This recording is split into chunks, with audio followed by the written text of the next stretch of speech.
Alright. Hi everyone. Welcome to 2 days before Kickstarter. Um Hey Dom Marine. Welcome. Oh, I need to turn down my volume. Holy smokes. There we go. How are y'all doing? Doing good? Hopefully you're doing great. I actually forgot today was Sunday, which is interesting. I thought today was Saturday. So in a way that's good, but also bad. Just because I'm a little behind schedule, which is okay. But that's okay. Hey Red, welcome back.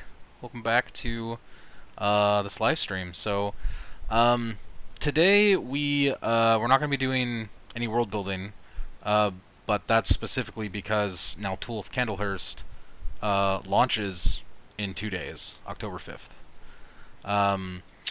And I really wanted to go through everything that is happening, just to give you all a heads up, because those of you who do come out to the Twitch channel, all of you know that this is where I share everything early. Everything for Smunchy Games early comes through this type of live stream, whether it's through me or it's through Marine or through anyone else for that matter on the team. This is where it's going to go through. So I'm glad y'all are here and you get the information early. And we will share things out on Twitter later today or tomorrow morning. But let's kind of dig into this. Dom says, good, I'm working from home here in New Zealand. Figured I would listen in the background. There you go. That's always good. That's going to be me tomorrow and actually part of tonight. So I'm glad you could make it, though. So now all of you are here. You can pass the news along as well. For those who couldn't make it, because I know there are some people who are going to find the stream late, whether they're going to watch the VOD or they'll find it in the Discord channel or somewhere on Twitter or Facebook or YouTube and be like, oh, dang it, I missed it. Because I don't have a regular schedule yet. But hopefully at least maybe this was a little anticipated because it is 2 days before. So, but yeah, let's kind of dive into this. So, again, launches October 5th. You already heard me say that like 4 times, which is okay. And I just kind of wanted to highlight, the goal that we have here. It's super low, and it's super low on purpose, specifically because when we planned Naltulth Candlehurst as the first book, we didn't expect it to be so big, let alone get so much traction. There's been quite a bit of traction that we did not expect on Reddit, Twitter, Facebook. We even interviewed recently. I did with Rise of the Rule Lords, that podcast, and Pete's a great guy, great person, really personable. We got to talk a little bit about Naltulth. So we just didn't expect so much traction. That's why the goal's so low. If you see it, it's to cover the base printing costs in general. So with that said, though, I'm going to kind of go into this. So if you are seeing my screen, I'm going to go through the Kickstarter page. And you'll get to see the tier levels. You'll get to see everything that's on here ahead of time, so you can kind of, if you do want to back the project and support us, then awesome. And if not, and you don't have time right now, that's okay too. There will be a backer kit, assuming everything goes well and we get fully funded. That will be there. It'll be available. And let's see. So here, as we kind of go through this, I think I've showed this before in the past, just kind of the introduction, We Should Be Dead, kind of talks about how the Knife Spear landed in Candlehurst, or landed really on the shores of Naltulth, and then they formed Candlehurst as a town. Now, the important part here is you'll notice I did change up some of the artwork, so we kind of have this here, join us, Dark Spire calls, make way for the first death survival. Put that on Twitter too, so if you caught that, that's pretty cool. So that's a new piece I put together. You'll notice that there is actually an early pledge. Well, there's only 50 of them, so if you want in on the early pledge, you should definitely get in as quick as you can, because they're going to go quick. At least that's what I'm anticipating. And if not, and you're like, hey, I just want to do digital, that's cool too. We also have this Tundra Explorer. I did have to raise it to $45, unfortunately, only because of COVID. COVID has made things really hard, as all of you know, as far as like delays and workers and shipment and all that. So there's that. With that said, I was really surprised at how many people are actually going to pledge at this Craft a Creature level. I kind of almost feel like I'm going to have to raise the amount that is there currently. So if this does appeal to you, please let me know if you are someone who plans to back at the Craft a Creature level, because right now there's only 5 spots open when this launches, and so far I know of 2 to 4 people who are going to immediately slam that button down for that pledge. So let me know for real, or if you know other people who are going to pledge to this, so I can either open up more, or maybe close more if others aren't interested. Marine says, I am so blown away with how many people are so hyped for Naltulth. Yeah, me too, man. You're beyond happy. I am as well. Marine and I really didn't expect any of that. So, it's a big deal. So these are kind of the 4 pledges. You won't find the early Kobold in like the graphics, just because it's 50 of 50. Again, I don't know how fast. I imagine it's going to go pretty quick, but you never know. So I've limited it to 50, and we'll see how it goes from there. Wish I could predict the future. Y'all have kind of seen some of these new heritages here as well. Gravehand Kobold, Dark-Milled Goblin, Blind Strike Orc. And then we have this locked stretch goal of the Grimclaw. So they are a locked heritage. And we will not put them in this book if they do not get unlocked in the stretch goals. So you will not see them in this one. You'll probably see them in the next one. Maybe. Or maybe the one after, I don't know. There's a new ancestry that all of you know as the Anatarok. And the Anatarok, we have some lore here. We do talk about how they're more RP heavy. But you can, of course, if you want to be someone, or you're someone who's a murder hobo, then that's totally fine too. It's about how you want to play. Hang on, I gotta look in the chat here. Something's weird. Okay. Never mind. It's just me. And then we have the new archetype. The Krypt Knight. There's some more details I'm going to add here. They are a locked stretch goal as well. Again, we didn't originally anticipate an archetype to put into Candlehurst at first, but it's here. So if you do want it, help us get to that stretch goal when we do launch, or after at some point during the Kickstarter. But I do talk about the new feats from like levels 2 to 10.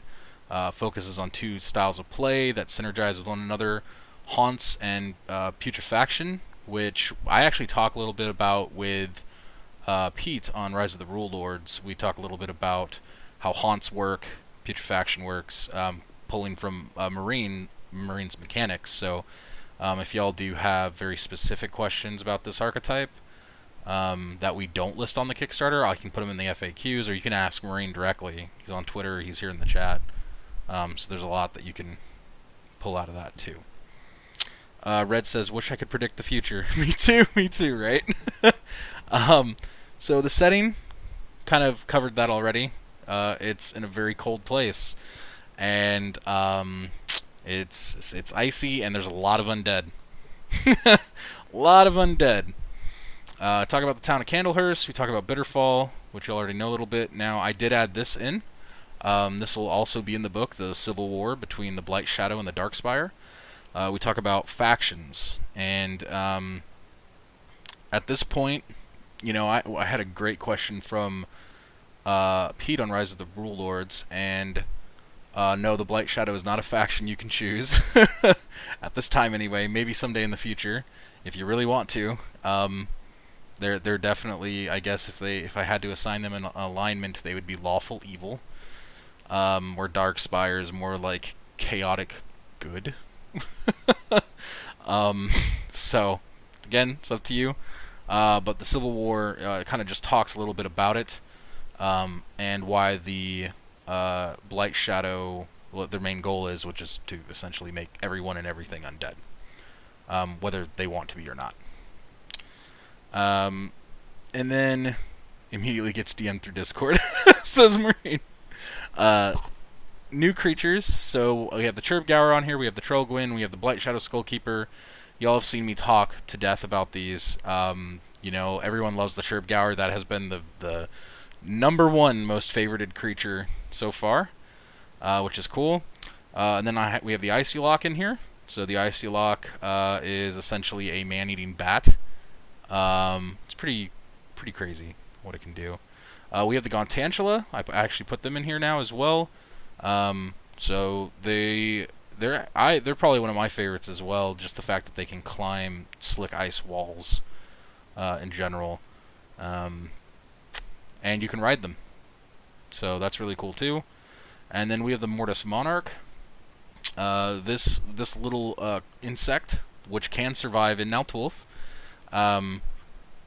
It essentially will suck on your wounds and create it can heal your wounds, or you can crush them and turn them into a salve. I think we called it Mortis Essence is what that is, and it heals the wounds of individuals. And then we're kind of get into some stretch goal creatures. So some of these Blight Shadow creatures I wanted to put in a separate book in the future, but because we have become, we have a lot of anticipation right now for Naltulth, at least more than I would have thought. I'm pulling them out to show you. So we have the Blight Shadow Fiend, and the Blight Shadow Fiend is pretty much the lesser of all the Blight Shadow creatures. They're like your level 1, level 2 type of creatures. The thing about them, though, that makes them extremely dangerous is the fact that not only, I mean, they can burn you with their tails or bite you or grab you, but they are the eyes for the Blight Shadow. So if you see them rustling around in a town or anywhere near you or flying overhead like, you know, scavengers would, that's not a good thing. You're being watched. So you either need to kill them immediately or drive them out somehow. And that's because the Blight Shadow are actually all connected through some kind of mind source, which is where the Blight Shadow Necromancy comes in that form of magic, really. And that's what I want to show you here. I also want to show you some of the other world building pieces that we had for the Blight Shadow Fiend as we talked about them as creatures, myself and Pieo, my illustrator here. And you have like this normal looking skull, then you kind of have like one with like a bigger jaw, or if you just so wanted, you could have kind of like a pug face for your different Blight Shadow Fiends. I don't know if there's any artists watching, or, you know, if you're a game master and you like to really write out those descriptions, but these are a few options just to kind of get you started. So they're fun. The next one is also another lock stretch goal again. This is also expecting to be in a future book, but the Blight Shadow Stalker. And this creature is kind of terrifying because it's purposely looking for victims that are sleeping to feed on, or it will put you to sleep if it can. And this is because as it's feeding on your dreams and your nightmares, sometimes it'll inflict a dream or a nightmare, depending on what's happening or what your GM does or what you all agree upon, of course, playstyle, right?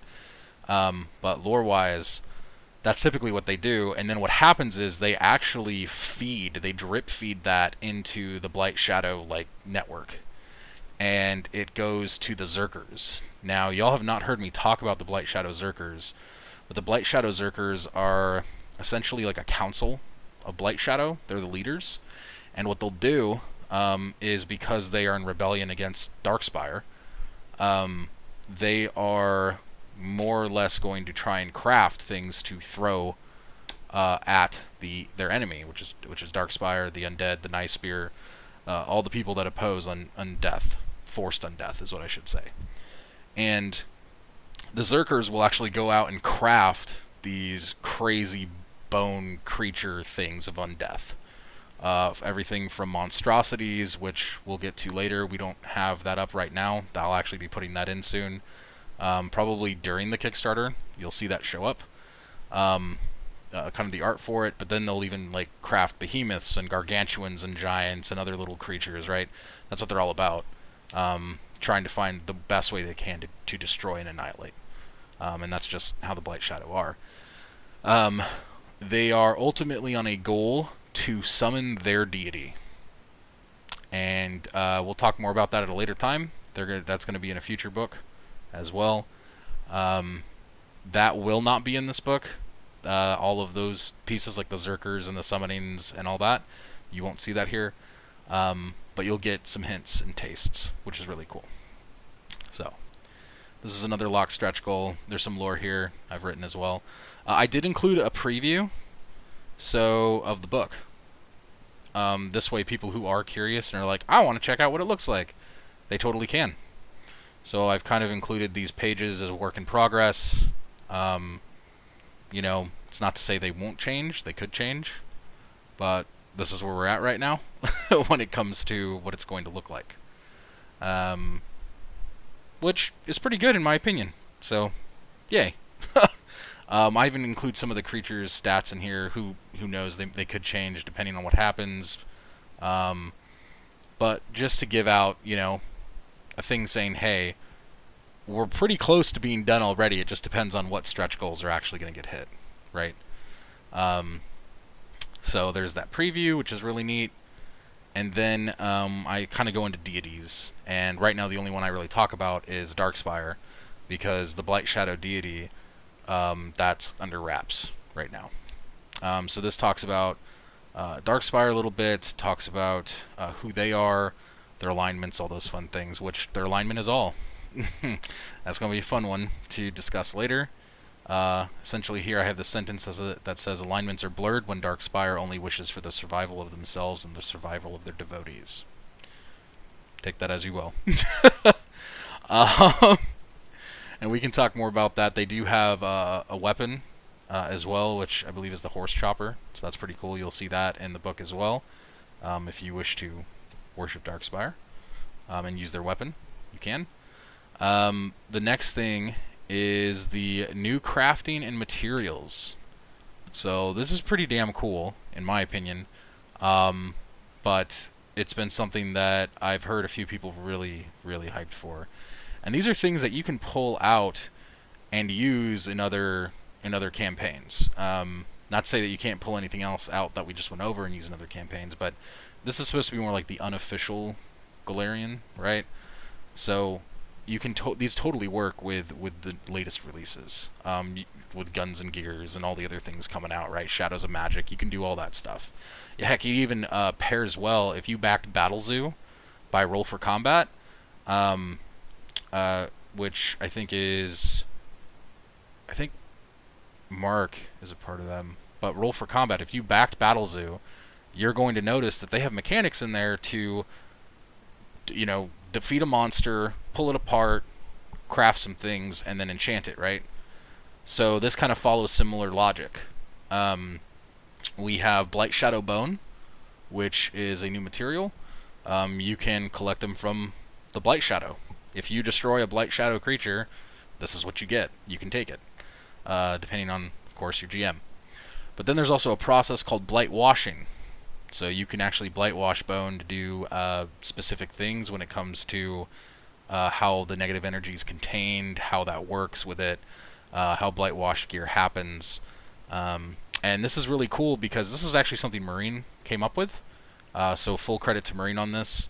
I'm so dang impressed with it. I've actually heard a couple people trying to use it already in our promotional campaigns, so that's pretty sweet overall. And I'll let you read more about it later. Again, if you have a question, feel free to ask. Then we have Dark Flame Infusion, which I thought was really cool as well. I haven't seen anyone try and use it yet, but it's another form of enchanting and crafting in this way. It has, so essentially, it also revolves around the Blight Shadow Bone, which can then be used to blight wash gear, allowing one item to have multiple magical effects. The one major drawback is that the Dark Meld armor and weapons lose their connection to Dark Spire, right? So that's another thing. There's another material called Dark Spire Steel. You can actually get that from just mining the rocks in the mountainous regions of Naltulth, so it's everywhere. You'll find it. It's Dark Spire Touch Steel. And because Dark Spire created Naltulth, that's why you're going to find it. Oh, and then here's the Mortise essence that we were talking about from the Mortise Monarchs, which is cool. Talks about the healing salve and how you can craft elixirs from it. Marine says, I find it so profound that he bypasses all morality. Oh, we're talking about Darkspire's alignments. The only goal is survival. Yeah, the Darkspire has always felt, how do I put it, primal, like an animalistic take on elegance and intelligence. Yeah, you could say that. And then Marine says it's like a bone armor that works as a Faraday cage for negative energy. There you go. I think I said Faraday wrong or mispronounced it, but yeah, I actually included that in here, forming a type of Faraday cage for negative energy. So that's pretty sweet. I'm super excited about this. I want to use this in my campaigns personally. I don't know if other GMs will, but I can definitely tell you that I personally have enjoyed this, and we've actually had some good feedback on it. So, let me do a check here. Hang on, I'm just going to refresh this page. I've been having problems with my mobile chat, so I'm trying to see. Okay, looks like people are still in there. Good. This is a big one. This is the big one. This is why I wanted to stream, is this. Because there's no way that I'm going to be able to formulate this in Twitter. I'm going to put out a Twitter post about it, but there is no way that I can completely cover the grounds of what a Necronauts is in, 140 words, or whatever the limit is now for Twitter. There's just no way I can do it. Even in, multiple posts, this would become a novel. So I really want to talk about Necronauts today. And the thing with Necronauts is that I was not going to include them in this book. But I have received so much feedback, and just questions about what some of these things are going to be, because I'm working on this isometric map for Naltulth. I've been working with one of our other illustrators, Anton, and he's given me all these assets to put together in this map, which is kind of what you see here. And this is a Necronauts. This is a very particular named Necronauts, and it floats kind of eastward above Candlehurst, the town of Candlehurst, and its name is Gloomauger. So Gloomauger Necronauts, and this is more of think of it as a piloted ship, fantasy ship, right, of undead. So the entire crew on Gloomauger is undead, and they're Darkspire undead. But most importantly, the crew on Gloomauger, they are all Blight doctors. So they perform alchemy. And they are trying to discover new ways of curing the Blight. So if someone becomes Blight infected, because that can happen, or if they are trying to find new ways of, almost, I guess you could say, warfare, right? Whether it all be a chemical warfare or other forms that it can take from weaponry, etc., etc. That's what they're doing. They're trying to please Darkspire. So the Necronauts, though, Necronauts are massive, massive ships, and they pretty much have an entire town in them, which means you could even have a dungeon or multiple dungeons in a Necronauts, depending on their size, right? And the key thing here is that not only do the Darkspire undead have Necronauts, but the Blight Shadow also have their own Necronauts. And Necronauts for the Blight Shadow will not be in this book. They will, I can confirm right now, will be in a future book. They will be there. But for Darkspire, I wanted to slowly introduce them. And Necronauts are by far probably one of my favorite things in Naltulth. And this is the first time anyone's hearing this besides Marine in chat, because Marine helped me with a lot of these things. And man, I can't wait to show you the art in the future when we are finished with this stuff. Because if you can imagine a war conflict of necrononces like shooting at other Blight Shadow necrononces on a field, right? Or exploring one as a dungeon. So let's talk about that. You'll notice here, before I go further down, there is a Dark Spire temple on top, and then it's actually equipped with cannons, and there's even a turret underneath this thing. So I kind of describe here, what is a necrononce? A necrononce is a floating ship of undeath, piloted by its undead crew the size of a town or small city. All Dark Spire necrononces come equipped with Shrill Thwarper cannons, a Dark Spire temple, and an Atrophy repeater turret. So these are things that you could actually, in time, I would like to offer people to build their own necrononces and use their own parts and things to come up with. That'd be really cool. And then I go on to say, typically most necrononces are used for war against the Blight Shadow threat. However, some also carry valuable research and materials, such as alchemy and testing labs. Blight washing was first discovered in an alchemy lab as such within one of these necrononces, which was then later transferred into Candlehurst. And what do I kind of want to do with this? Well, dungeons and exploration. Although it is totally possible to join a crew or become the captain of a necrononce, which we plan to put in later on, we will first design and develop a free-form exploration of the Gloomauger necrononce that floats eastward above the town of Candlehurst. The Gloomauger necrononce has a fully equipped and elite staff of alchemists on board and blight doctors, performing their experiments and looking for answers that may help their cause to either please Darkspire or aid their efforts in annihilating the Blight Shadow. Who knows what mysteries or experiments have gone wrong that you will find within the Gloomauger necrononce. That's a fun little touch that I felt was good. Murioi says, I can't describe... Oh, yeah. Quoting me, I can't describe necrononces in a tweet. It's a big ship. I know, right? I just kind of like, Red says, if I don't see you post that as a reply to Smunchy's future tweet, Adam. Yeah, no kidding, right? That's pretty good.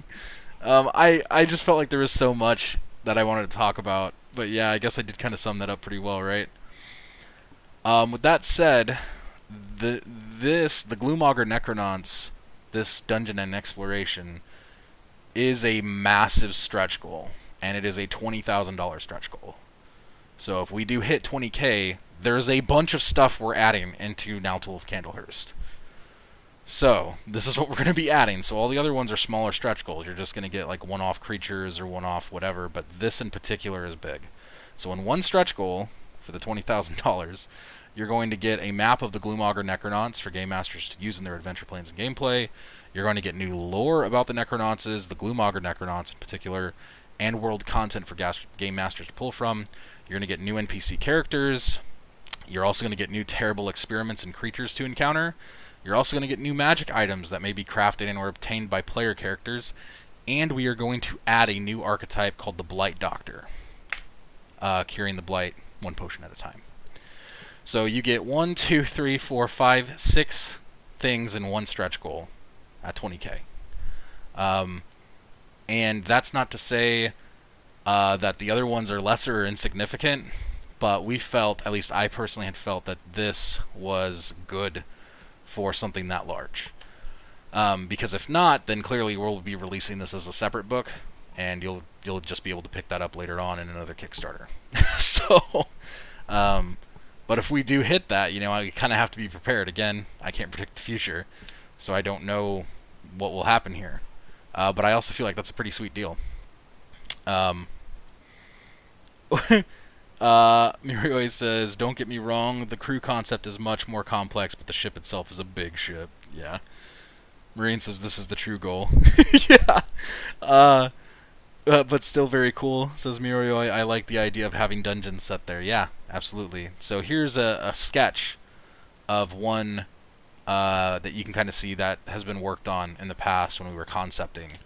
And you can kind of see like the repeater turret here. And I'm just sharing like this super rough art now just so you can see where the discovery comes from. And these are the Shrill Thwarper cannons. Here, this is the Atrophy repeater. So you can kind of just tell that this Gloomauger necrononce The thing about this one, though, this Gloomauger Necronauts, this is one of the smaller Necronauts on Naltulth. So there are bigger ones. But this one is specifically meant for research and findings and that type of discovery. That's what that's what Gloomauger is all about. It's while it is equipped to defend itself or defend Candlehurst if it really needed to, it would not be able to take on an entire fleet of Blight Shadow. There is no way that thing is gonna survive. It is gonna get trounced. It would actually get to a point where its Gloomauger is such an important Necronauts that Dark Spire themselves would have to show up and like help protect it because it's actually pretty valuable. So there's that. Hopefully y'all find this as interesting as I have, and that's awesome. And then I'll kind of move on here again, and we'll come back to the Necronauts. There's a little more I want to touch on, but I've had so many questions lately about Pathfinder 2e and why we chose Pathfinder 2e and not D&D 5th edition or anything else for that matter, but specifically making it exclusive as third-party compatible to Pathfinder 2nd edition. And, you know, the biggest thing for me is that I wrote this little excerpt here about why we did and why you should back it and of that nature. And I mean, really, the truth is, it's twofold for me. One is how the system was designed. Clearly, the system was designed modularly, and it is well done. It is a well done design, and it reminds me a lot of like object-oriented programming or other things in like that I use in UX when it comes to design and modular design, right?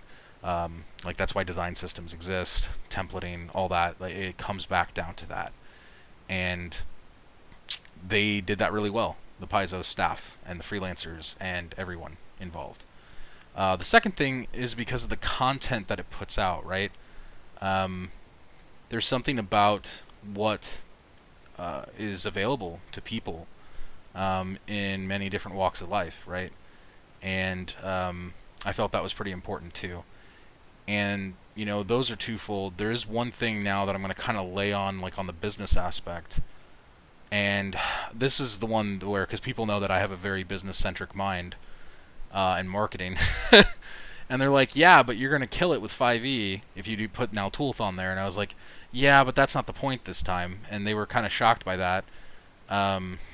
Because while, yes, I could put this on 5e, and in my opinion, I don't know, I may be able to even compete with things like Rime of the Frost Maiden, and actually make that thing happen. But I think there is potential here from a business perspective, and I think that other third-party publishers need to see other third-party publishers taking this seriously.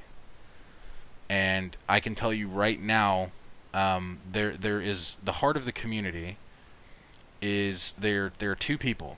The first person, they are the people who play it, so the game masters and the players, people who regularly engage and have fun with their own personal stories, right? But then there's a second piece to that puzzle, and they are third-party publishers like me, and like Kobold Press, right? Or Roll for Combat, etc., right? There's a lot of them out there, and without the third-party publishers, it hurts the community as a whole, which means with the lack of content, because right now players, we're seeing like, you know, Secrets of Magic come out and Guns and Gears and all that Paizo's putting out, but they're kind of killing themselves doing it. You know what I mean? And I personally know, as someone who has 2 unique systems now under my belt and 2 unique worlds with those systems, and one I didn't even fully create, I just contributed to, which is Parslings. The other one being mine, Path's World of Adia, and Jake designing that from the system. I can tell you it's really hard. It's really, really hard to get third-party publishers to publish for something that they don't see income on, because that is what's going to drive your community as a whole. Otherwise, you're gonna just like burn burn the candle at both ends, right? If you're that single company. And that's not to say that like Paizo's like not one of the largest indies out there. They're like number 2, right? But you can kind of tell that there has been some pretty serious resistance to Pathfinder 2nd Edition from third-party publishers to some degree. So I'm hoping that this helps them, and it helps people that are playing it. Like I myself, I'm in love with the system. I'm in love with everything they've done for it. So I felt, I was like, all right, I might as well just put my money where my mouth is and support it. That's not to say that, if people, like, we're not going to ever do 5e for other settings. We absolutely are. So I even included this here. I was like, hey, if you are interested in our 5e settings, you can sign up at our newsletter here. and that credit goes to Shar for thinking of that. So let me go back to chat here. Wow, there's so much I missed. Holy cow. Eldritch says, was watching on Facebook, but switched to the Twitch stream to better interact. Any stretch goals planned beyond 20,000? Because I'm thinking that we're going to crush that goal. Yeah, there is. I'm so glad you brought that up. So I actually have things planned. If we really need to, I don't know if we will, but I'm gonna stay positive. I have things planned up to 150,000 right now if we need to. And there is a lot of content that I have for Naltulth. Like I said, I kind of have this plan for almost 10 books. If not more, we can always do more. Like, heck, I can always turn to Marine and be like, go world build this for me while I go do this. And Marine will be like, all right, let's go do it, right? So we can always add in more. But I have right now planned up to at least that amount. And let's talk about that real quick. Let me touch on this for y'all. So there is another ancestry that I really would like to introduce in a later stretch goal. And it's something called the Bovedira. And the one thing that I noticed that Pathfinder 2nd Edition did not have were cow people. At least like playable ancestry cow people, and I didn't understand why. And my wife and I were like, we're going to make one. So these are kind of like they're spread all over. There's southern Bovedira and there's northern Bovedira and all different types of Bovedira, different cow people. But then we are also going to introduce a heritage, specifically a northern heritage. And while the Bovedira are a little more Viking here, I kind of detail that. Like you even see a character here named Eagle, son of Raven Skies. This is where my heart is for sure on them. But we're gonna also introduce a heritage clan of them called the Ovabos, and they are a muskox heritage of Bovedira. So you're going to see these massive crushing machines running around Naltulth. Half of them will be like Krypt Knights, the other half will be locked in arms with the Anatarok as they fight side by side with them, tearing apart the Blight Shadow. It's going to be pretty sick. I can't wait. You're going to see them rolling in on Churbgower and on other creatures that we have planned in the future. So it's going to be pretty sweet. I can't wait. You'll get to play as one, of course, and then who knows? I'm excited to see what y'all do with this, because I just haven't seen many of the cow people. So who knows? Maybe we'll see like a Bovedira Ranger. Might be kind of interesting. Maybe even a Bovedira Paladin, which might, I don't know how that'll work. That'll be interesting. Let me look back at chat here. Red says, it sounds like a fun idea to be sure, but as I often say, I'm the last person to look for thoughts on TTRPG. I'm just here to support me, Smunchy. Oh, that's good. Thank you, Red. I appreciate that. Maybe one day I'll expand my TTRPG knowledge base. That's okay. I mean, I'm all about the world building, right? Like, we're right now talking about, like, northern cow people, which is awesome. The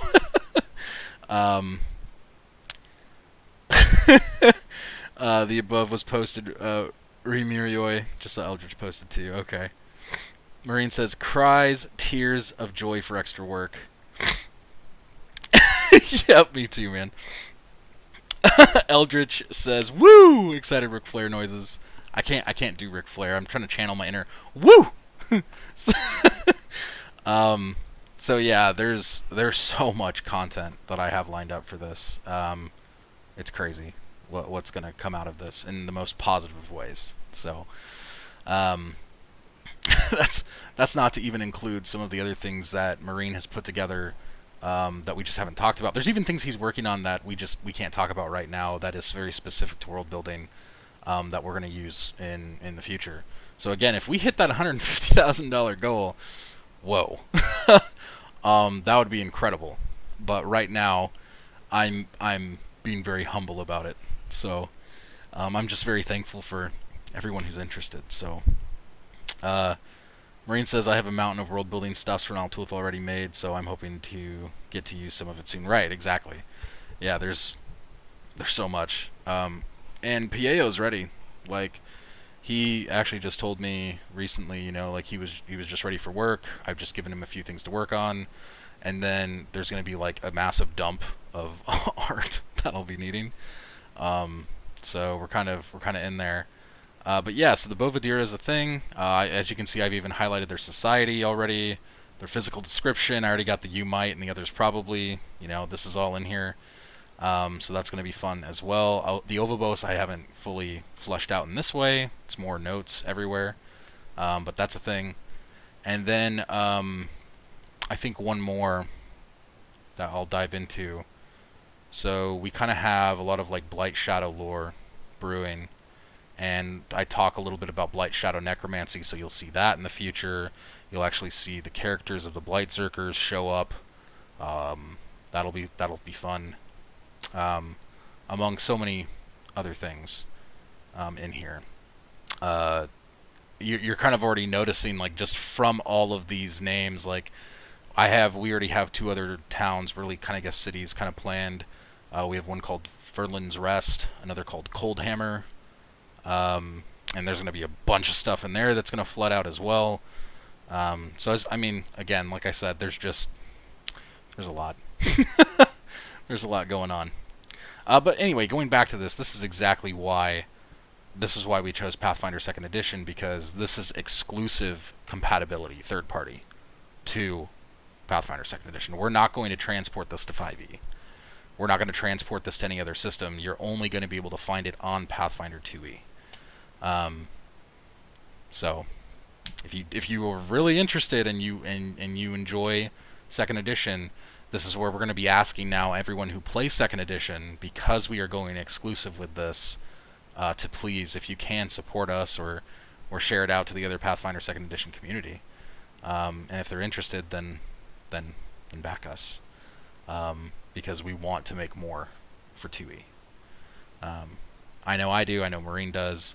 Even my wife, Ray, she actually started playing 2e. Like, she's been playing around with it by herself, but she really started playing this last Friday. She joined our campaign. We have a little personal one running, and she loved it. She's head over heels for 2nd Edition. Outside of our own system, Path's World of Adia, this is probably her favorite. Is 2nd Edition Pathfinder. So she's planning to do more too. Let's see here. Okay, nothing in chat. Great. All right, moving on. So these are the pledge tiers. You kind of already seen some of them in the other, but this is more the visual. So you have your digital adventurer, and then of course there's the early kobold, which I don't have listed here. That is in the tier reward. So if you get in early, you can nab an early copy at a lower price. Then you have the Tundra Explorer. You'll get the physical copy, and then you'll get the digital copy. And that's not to say we may introduce other products later on. We could. Again, I just have things right now in the back of my brain, in my utility belt. I don't know. I felt like a weird Batman thing going on there. Anyway, all right, moving on from that. But there's other products that we can introduce too, if needed. And then we have the Craft a Creature. So $150. Whatever you submit is owned by Smunchy Games. You will be credited, of course. I did not expect this, like I said earlier, to become so popular, but it very well could very quickly, and I only have 5 slots open. So if others are interested, let me know so I can open up those slots for you. I I mean, it would be super sick to have like 50 people submit creature ideas, and we'll just put them all into Naltulth. You know, assuming of course they follow our policies and aren't hateful or anything like that in that nature. But it would be awesome to just have this like bestiary flow out of Naltulth all of a sudden because everyone wanted to submit a creature. So I don't know. I think that'd be really cool. Marine says, Smunchy as the person that is going to make these creatures, I was there to be at least I was there to be at least 15 slots if I have a say in the matter. There you go. Do you really think there'll... I don't know, man. I guess there could be. Eldritch says, I asked months ago about the creation tier, so I'm definitely on board. See, there you go. There you go, right there. That's why I'm like, man, do I need to open up more? Because, I mean, because, yeah, Eldritch asked. There's been 2-3 others that have asked already. So I'm like, oh, man, I may need to open this up, and maybe we'll just have this massive Naltulth bestiary come out. Which would be really freaking awesome. Like, oh my gosh. Can you imagine just an entire bestiary of Naltulth of just, like, northern, like, ice types of creatures and, like, plant life and... Damn, that's like a weird wet dream come true, but we'll move on from that one. You never know. That'd be great, right? Let me know if you know others. Let them know and tell them to tell me. Or other way, you can be the messenger. Here are your stretch goals. So Grimclaw will be 5k, Krypt Knight will be 7,500, Blight Shadow Fiend 9,000, Shadow Stalker 10,800, Anodorok. Well, the Anodorok is already going to be in it, but this will be with upgraded Fire Talk, so 12,500. And then the Blight Shadow Monstrosity, which I haven't shown you the art for yet. That's still in the works, and then that's 14,800. Then we talked about Gloomauger. The Necronauts, so 20,000 at Dungeon Explorer. How about this, Munchie? Every stretch goal adds another 5 slots. That'd be cool. We might be able to do that. Yeah. And then here's your socials. So you can connect with us. And then, of course, we talk about our risks and challenges. COVID-19's a thing. You know, we talk about a reusable PDF book. Like, you know, some environmental pieces. So... it's not like we're going to be constantly printing, which is going to be interesting as well. So yeah, there you have it. I mean, that's the Kickstarter. Spread the news. That's really what I can say. I'll link this notification to get notified in here for y'all in the chat. If you haven't already signed up, so you'll have it. It is at 25 days. I actually lowered it from 30 or from 28. I did that on purpose. That's because I think I'm going to put in a $1 tier to reserve spot. So I may do that as well before we launch. Because I do know a lot of people have asked, like, you know, maybe they haven't hit payday yet or whatever the case may be. So there is a backer kit that will be available. Late pledge, be able to go through that, and if you can't reserve here, and if it is funded, then you can reserve later. So that's cool too. All right, so that's Naltulth. That's where we're headed. Let me open this up though. I don't know if I've shown you some of these other pieces here. So there are some ritual items. You'll see these in the art as well. So you'll notice this ritual item set for Darkspire. And then I'm just trying to give you all the extra sneak peeks that aren't in the thing. What creatures are in here? Okay. Yeah, we already talked about that. Environments. I didn't put up... Maybe I should. I didn't put up the Icemold Labyrinth artwork, but maybe I should. this is the Icemold Labyrinth. That's within the Shiver Shriek Canyon, so you can find it in there. And then we also have... oh, yeah, we have Shiver Shriek. I don't think I put up Shiver Shriek either. Maybe I should do that. So, there's that. I'm trying to see if there's any other... We do have a Dark Meld Blade. It's kind of like an early concept. Not as highly detailed as the others, but still good for what it is. I am working on a map, so there's going to be a few different maps as well. Let me say that. So there is going to be a Candlehurst map that's kind of isometric, and I wanted to put that in because one, I personally like isometric maps, but two, to give a different view of Candlehurst. Because the thing is that I'm going to also do like a top-down map of Naltulth as a continent, and then I would also like to do a map of the city, Candlehurst, top-down. But I really felt that doing only a top-down, like here it's nowhere near completed. I still have a bunch of stuff to add. But it wouldn't just do it justice that way.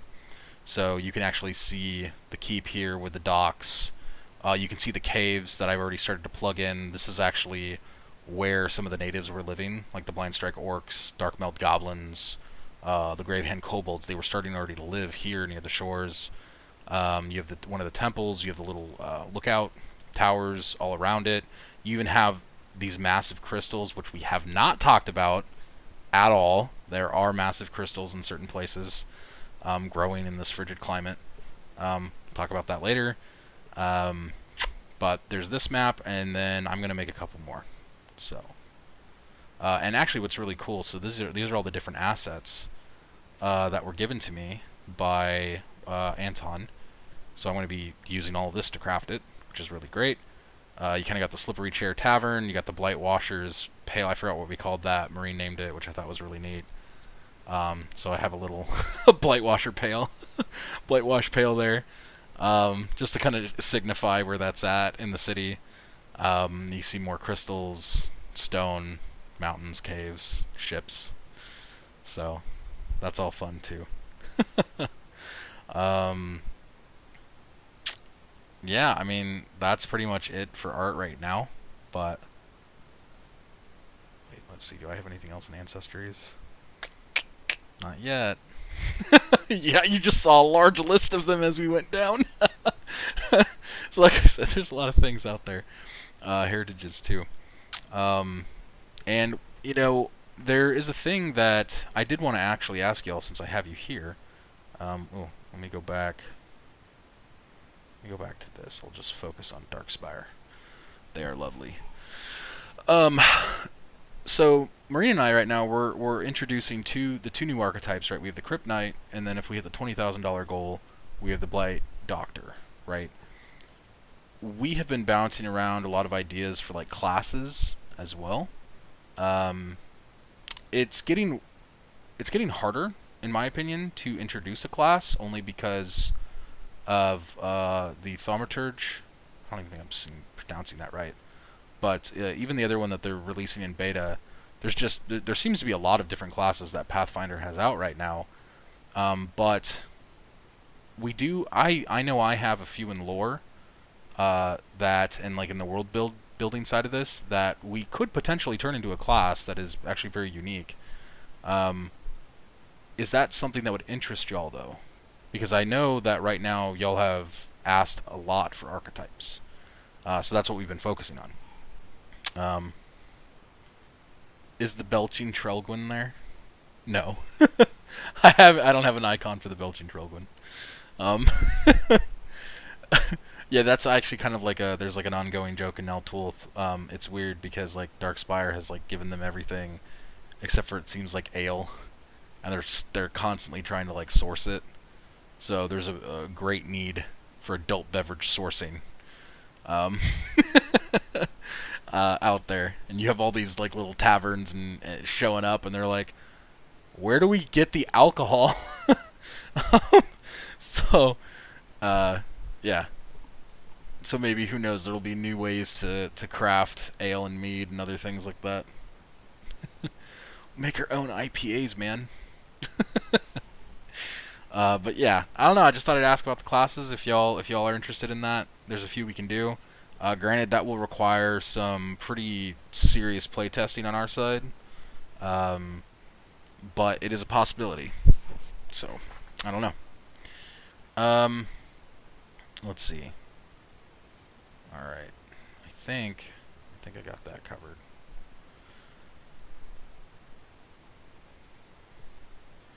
So overall, I mean that's Naltulth right now. That's Candlehurst. I wish there was more outside of which. To be honest with you, this was so much already. But I wish there was more that I could show you of those future stretch goals. But right now, I'm kind of keeping them under wraps on purpose, just to see where we hit. You know, I mean, I'm gonna stay the ultimate positive as well with Eldritch. I think we're actually gonna crush it. But I don't want to jinx it. So,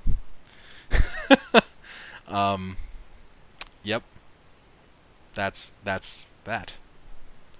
Oh, my chat just froze. Hopefully y'all can still hear me. Going to assume you can, so I'm just going to continue talking. Yeah, other than that, I would like to get on a schedule for Naltulth releases. And, you know, assuming this goes super well, which hoping it is, or hoping it will, then I'm personally hoping to release a book on Naltulth either every year or every other year, or if this is a smash hit, every 6 to 12 months, depending on what happens. You know, granted that goes back to fulfillment, unfortunately. So shipping, we're kind of at the mercy of it for print. But at least the PDFs will go out, you know, once everything's of course finished. Because right now we have a lot of this finished. We just don't have like half of these stretch goals done. Let's see here. By half, I mean the 20K one, and some of the larger ones, right? Those are not anywhere near completed. So again, because we thought it was going to be tiny. Eldritch says I've unofficially joined the advertising team. Yep, it sounds like you have. I appreciate that too. I mean, gosh, it has helped us drum up a lot of people. So that's great. You know, I mean, I'm excited. I'm excited to see too where just Pathfinder 2nd Edition goes in the future. So, but yeah, that's my end goal. Release as much as I can, because Naltulth it's a massive continent. So there's so much that we can offer. Not to mention there are I might be giving away some things, but there are other settings that we're working on that also tie into Naltulth. And they specifically tie in relation-wise to the Blight Shadow and Dark Spire. Because see, if you haven't picked up on it already, the Nice Spear are not from here. They showed up looking for things to help their kingdom. Unfortunately, what they got was something they didn't want, per se. But they received it anyway, and at least they received a strong ally out of it. In return, though, they're having to help fight, right? So there's more. There's a lot more planned as a whole, and we may even do some of those world building days. So if you are here, not even for the tabletop RPG side of this, if you are here for the world building side of it, join us during those times, because I will be world building them for sure, and even some of them with Marine as well. Live, that is. Red says, all, like 4 of my non-smunchy Twitter followers shall be informed. I appreciate it. 4 is better than 0. So, yeah, I'll take it. It helps a lot, for real. And again, I want to show other third-party publishers that it can be done. And, you know, if I'm here to help pave the way for them so that can happen, great. Awesome. I mean, I know that there are others out there already that are helping in that regard, but it's a very small pool, right? Because typically what happens is they will launch... Hold on one second.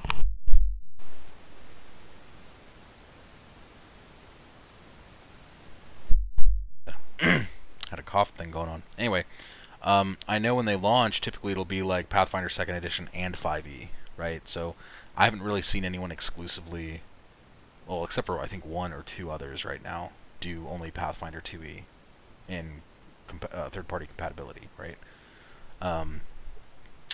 So kind of slim pickings, but they do exist. So yeah, go support them too. Let me see if I can find one. I know there was one lately. I think they actually launch on the 12th. Safe Haven, I think is what it's called.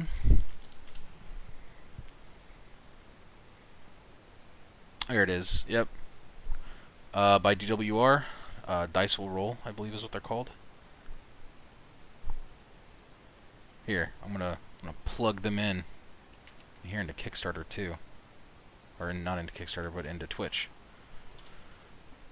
And I know that they kind of have some... Okay, so I guess they are offering 5e as well. But still, Pathfinder 2e. So this is another one I've been watching. Dice Will Roll. They're kind of at the same following status we are right now, which is cool too. So yeah, go check them out. You know, I'll even throw a retweet right now so that they can get that. I know that Roll for Combat also had the Battle Zoo bestiary.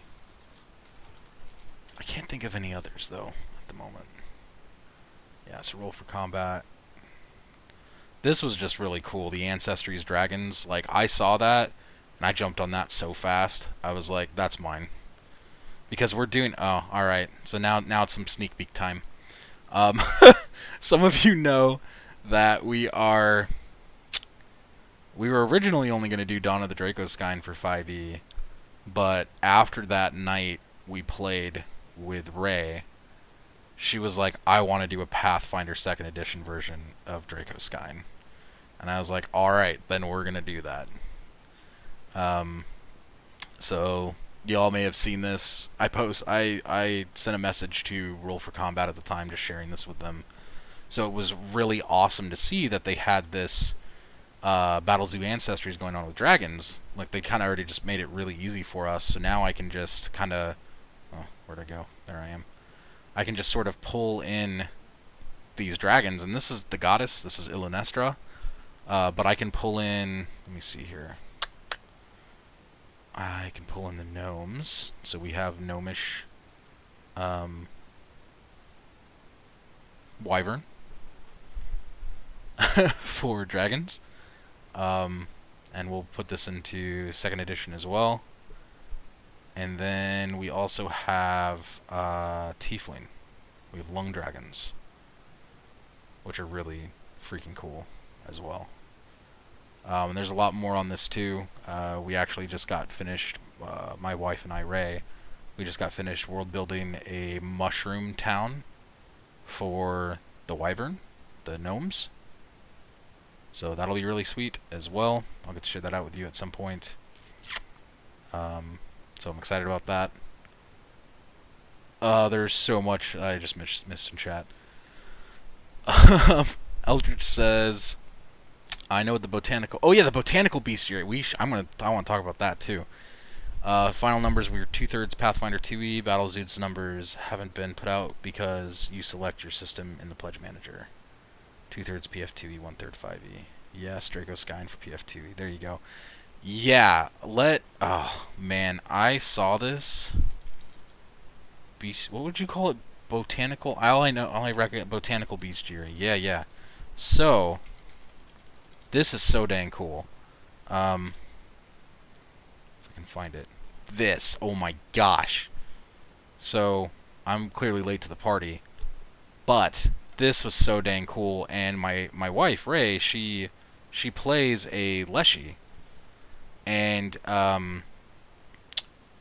she is essentially, well, she plays a versatile heritage of a Leshy, which doesn't really exist per se until now.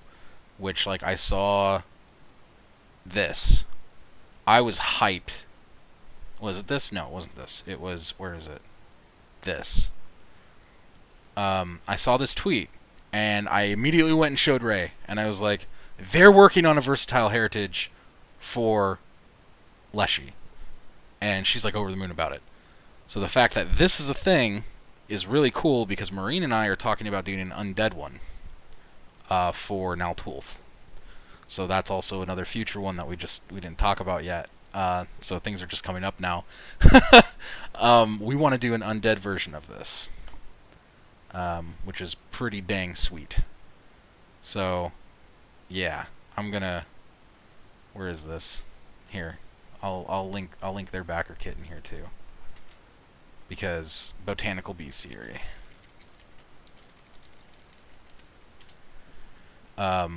I'm so excited. I'm over the moon right now. And then we have, where is it?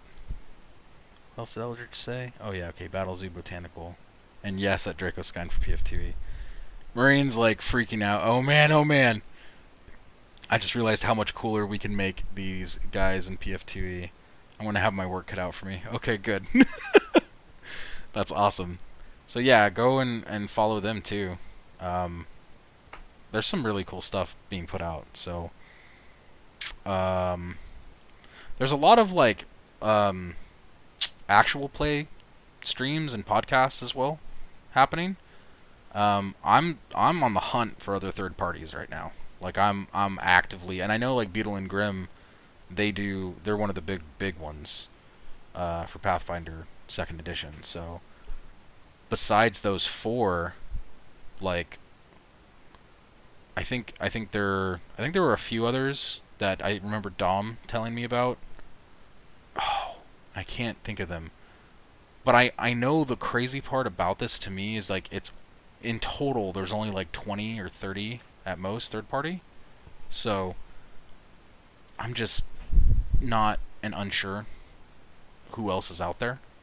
It's weird. It's like hard to find these people right now, which I guess is why people are feeling discouraged, but that's why I'm trying to make it easier. So maybe we need to put together a list of third-party Pathfinder 2nd edition publishers and just make that a thing. I know that, I guess maybe Paizo does that already. I don't know. Maybe I'm wrong. Eldritch says, yep, Botanical Bestiary guy is working on that Vine Touched. I was hoping it was going to turn up in the Leshiary, but I don't think it will. Oh, okay. I haven't seen Lost Lights numbers, but they had a PF2E 5e split as well. Okay, gotcha. And then Dom says, Rogue Genius Games and Everybody Games do good stuff. Oh yeah, Rogue Genius, that's with Owen Casey. I always get his... He's so prestigious. But you know who I'm talking about here. Owen. Yep, I'm pretty sure he's a part of Rogue Genius, right? Or maybe I'm wrong. Maybe he just writes for them. Because I saw him announce something about Shadowfinder. There's Mark. And I also know Michael Sayer. There he is, Owen. Yeah. So Rogue Genius and who did you say? Everybody Games. Yeah. See, that's what I'm saying. Like, it's like a handful. There's like 20 of us, really. I guess Kobold Press, right? I think Infinite will help, though, as well. Again, oh, that's so cute. Oh my gosh. What is that? Ah! Oh my gosh, I love it. No way. The slushy entry watermelon. Alright. We're gonna focus on that while I'm talking here for a second. Kobold are focusing on 5e now, I believe. Okay, so they are pulling back. Dom is working on some stuff. That's great for Infinite. Sweet, that's great, dude. Watermelon Doggo is my favorite thing ever. I love it. I want like a plush of this thing. I'd buy it. um, that's so cool. Just wow. I mean, like I said, it's not that we're not going to do 5e because we are. It's just I don't know. I got a soft spot for 2e. Yeah, there's Battle Zoo again. Knights of Lostwall. I still need to get this. And Guns and Gears. Oh, that's cool. What's this? Leshy Entry Pepper. That's awesome. Ghost Pepper. Oh, I love that. That's so cool. Wowzer. Oh yeah, Stephen and Mark. There you go. No Direction. See, there's like a lot of like podcasts and actual plays. Penny for a Tale is going to do Naltulth, by the way. Let me go to their channel real quick. I hope this doesn't get loud for y'all. Because we have the Tales on right now. They're a part of the same network. Penny for a Tale. So Penny for a Tale mostly does Pathfinder, as you can see here, 2nd edition. They'll be live streaming Naltulth. They have 3 separate one-shots starting October 5th. I think October 5th? October 3rd? I don't remember. I should know. I need to know. But you should go and give them a follow on Twitch. You'll be able to see a lot of the Naltulth stuff that they're putting together, and then Goblets and Gays they are doing a podcast episode as well, which you'll get to hear from Naltulth. They have some pretty fun things that they're putting together as well. Let me see if I can find them here. There we go. These folks. Go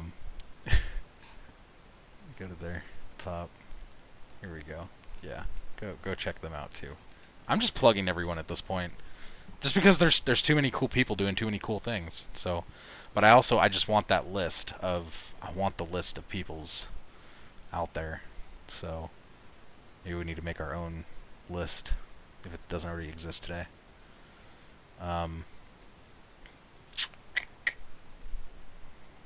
So yeah, that's what I got.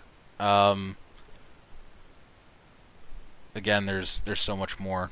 So hopefully we hit what we need to, and we'll get it out. And if not, then you'll just have to wait for another book afterward.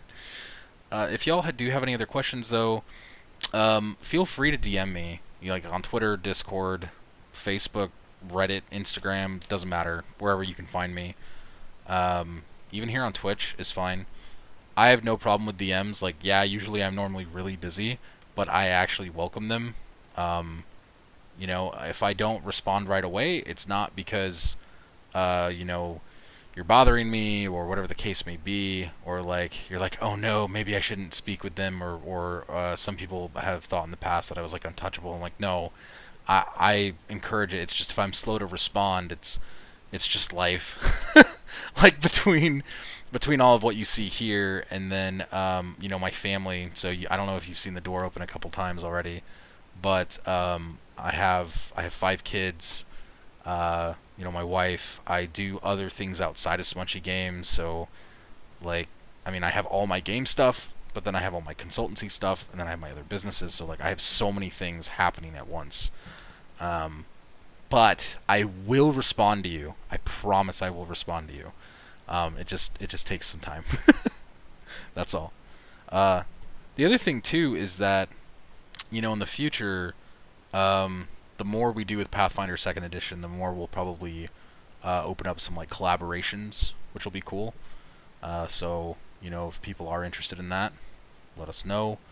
I know I've had a few people already ask, specifically about Naltulth, and even other things we're doing like Dawn of the Dracoskine, which I guess I can go back here. and I'll pull up Illunestra because it's such a beautiful piece. Dawn of the Dracoskine is going to be another big one. Like, my wife is, what do they call them? They're not furries, they're like scalies. I think that's what they're called. That's essentially what she is. She really loves dragons. She's a huge dragon fan. And so we're going to be doing this as well. I've had a lot of people ask about that as well, too. Can confirm you as a homie. Word. Thank you, Red. I appreciate that. Which reminds me, I actually need to go to Campfire Writing. Gosh, I got that website wrong. Campfire Writing. Adam had to help me with it. Oh no, what did I do? See, I keep on typing in and breaking things. Okay, Campfire, I missed the G. Campfirewriting.com. So the funny story. One, if you don't know what Campfire is, y'all should go check out Campfire Writing. I'm gonna drop that link in here too. There you go. Campfire's pretty awesome. I love everything they're doing. It's essentially a world building tool, but it's, I don't know how to explain it. Here, hopefully I'm doing this right. I really messed it up last time. Yay, I did it right. Okay. So I've just been starting to like get my projects on here, but and no, we're not sponsored by Campfire at all. I'm just sharing y'all what I've done because I enjoy the tool. Okay, see, I already broke something. I broke it. Campfirewriting.com. Let's try this again. Beta login. Okay, yay, I fixed it. All right. Again, we're not sponsored by them at all or any of that. But my boards are all jacked up already. I haven't put anything else in. But the cool thing is that this also helps world builders and world creators and creators in general actually publish out their worlds. So is it under Explore? Am I looking at Explore? Yeah. I don't know if this beta's out or not, but I'm giving them a plug because, like, one, their UI is incredible. It's actually really easy to use UX-wise. And then two, they actually have some, like, Patreon things that are happening. So, like, I don't know, click on the Blood of My Blood. Let's see if I do this right. And you can kind of see all the different things happening. You can donate to their projects, like, financially and support them. You can also, like, link out to your Kickstarters and all that. So it's kind of like a promotional page, which I thought was really cool. Eldritch says he will get back to you. Can confirm. Thank you. Yep. Yeah, I do. I always try to. Always. So yes, reach out. It's great. For real. A little more here with my Wither End Dungeon stuff. Red says Campfire are also homies and Levi is a hoot. United World Building Community. Yes, our hashtag United World Building Community. I agree. Absolutely. This is actually my own artwork. So this is my illustration and drawings. But also I don't know, I'm building my own little world here too. Just for fun. But I just thought I'd show you, like, you can actually move the UI entirely, which is really dang cool. But yeah, I don't know. This is what I've been using. So you'll probably, if you do, like, ever stumble across it and you're like, what the heck is that? Well, that's what it is. So yes, I have so many tabs open right now. Let me see. Is there anything else going on that I need to update y'all on? Oh, parslings. Oh, let's talk about parslings real quick before I get off. Alright. Parslings. So, the international books have not shipped out yet. Part of this is because of our printing mistake and needing to get the stickers for people so they can cover up anything offensive in there. But two, also to make sure they actually get it, because, like I said, shipping's nuts right now. So we printed off those stickers. They should have been received by the fulfillment warehouse. So that'll be going out soon. But then you also have Blue working on he's running games at PAX Australia online. So PAX Aus, if you are either New Zealand or Australia, anywhere around there, go play. Or I guess you could play from the US too, really, if you want to stay up super late. Totally could do that. He has been working on some new artwork. There's a lot of cool new things. This is actually a new card back that he put together. It's amazing. I'm always blown away by his work. And then, this is freaking gorgeous. So he put this together, kind of has that underground feel, which I thought was really cool. And then he put this together, which is just beautiful. Yeah. Part 2, Quarantine. So we are working on the next book. We were hoping to have it out by now, actually. Unfortunately, that didn't happen. But it is still in the works. It's still coming. So art's still going on. Writing's still happening. We're pretty close. We're getting there. But we want to make sure it's, good quality when we actually put it out. So, let's see. Is there anything else for Parslins going on? Oh yeah, Arc. Arc? Where is it? I think Arc is the other convention. The Australia convention. Am I wrong? Arc. Australian Roleplay Community. Oh, yeah. So this is also Parslins is also being played with Arc as well right now. So if you're interested in that, go for it. And I think the last most important thing is we forgot to add the teaser demo on itch to the game. So we did add that for those that who haven't bought it yet and are like, I want to see what this game's about. Thankfully to this person here, Aaron, I was like, okay, we got to get that on there. So you can download that teaser if you're interested in the game, Parslins. And we will actually start anyone who backed the Kickstarter from 2019. You will then receive in the next few months, or actually the next couple months, sometime before the end of this year, you're going to actually receive all of the PDF files stored on either drive-through and itch here. So you don't have to use that link in the future, but right now you still have to. So just expect that coming. If you get a random email about it, that's why. Trying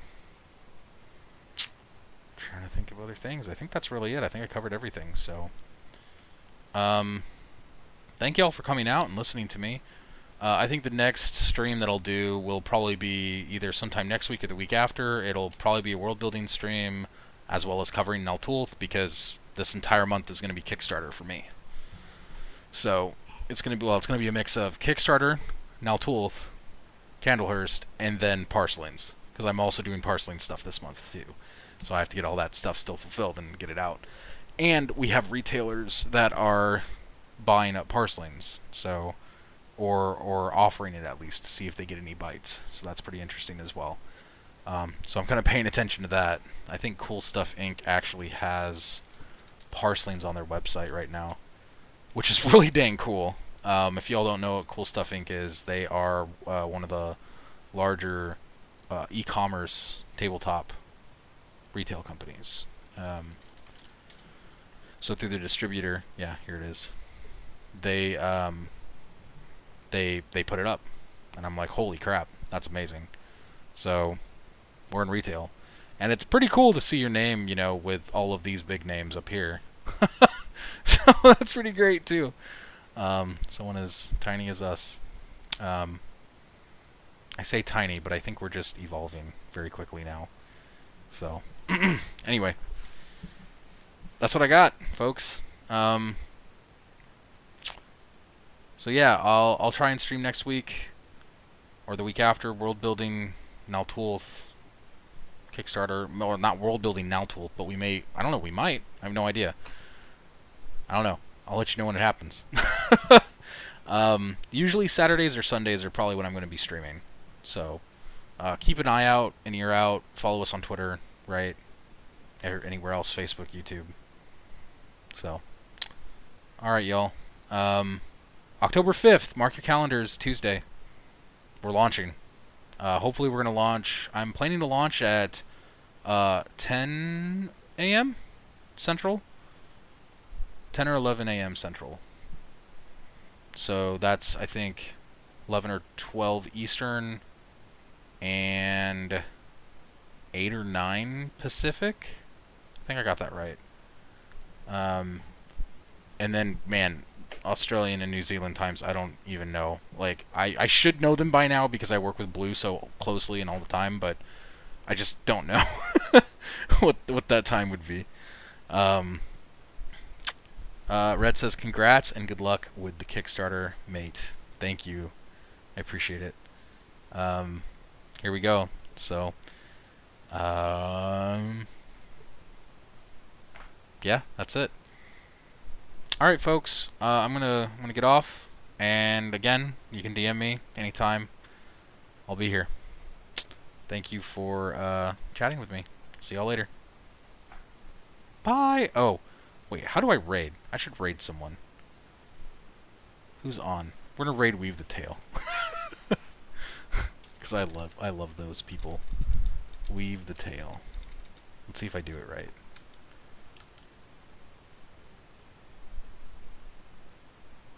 Okay. Okay, I'll see y'all later. Thank you for showing. Bye for now, folks.